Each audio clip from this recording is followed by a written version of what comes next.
Good rainy morning or afternoon, or I think it's lunchtime. I think it's about 12 o'clock. I don't know, I don't wear a watch. Anyway, we got that tropical cyclone up north, and we've got a few days of this very cloudy, rainy, it's drizzling weather. You can probably hear it tinkling in the gutters. Here we go, we'll have a listen. There we go. Alright, so I'll give you a few updates on the system. I'm just actually updating the firmware. Continue on the, and you can see there 52.19 volts. We're currently putting 3.5, 3.6 amps up and down into the batteries. There you go. Alright, we'll come back and look at that in a minute. The first update I want to do is on the hot water system. It's been 4 years since we put it in, bit longer than 4 years. Excuse me. As you can see, I mean, it's got a little bit of protection over it, but it's basically in the rain. It's running now, can you hear it? I'm a hand's distance away from the motor.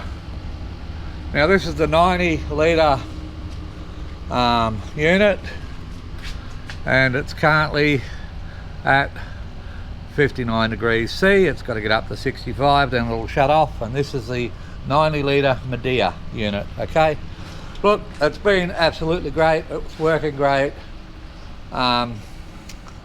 with the programmable timer and all that. It is fantastic unit. It's not noisy.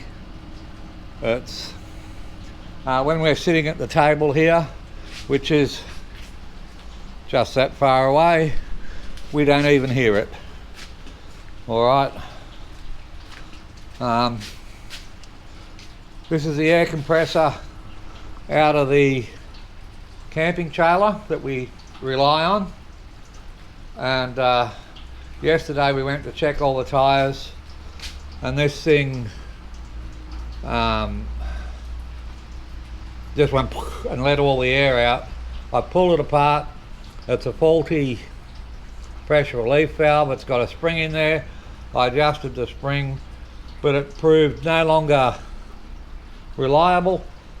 And this is a Lincoln Australian engineered air compressor. I want something a bit more reliable than that. I'll show you what I got to replace it. It's an American, made in America unit. So I'll give you an update on that when it gets here. Now let's go back into the power, and now you can see it's raining or drizzling. It's been drizzling all day because of the cyclone up north, like I said. I'm a long way away from it. It's not going to directly affect us except for the rain and a bit of wind.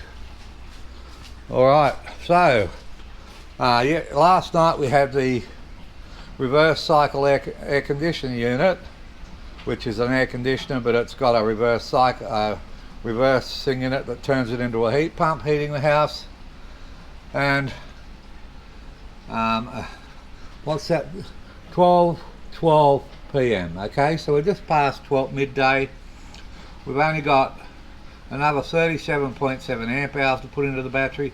After powering the house and running everything off the almost 10 kilowatts of solar on our roof, you can see we got, well, only 37.7 amps an hour to put into the battery, so that might take a couple of hours under this weather conditions.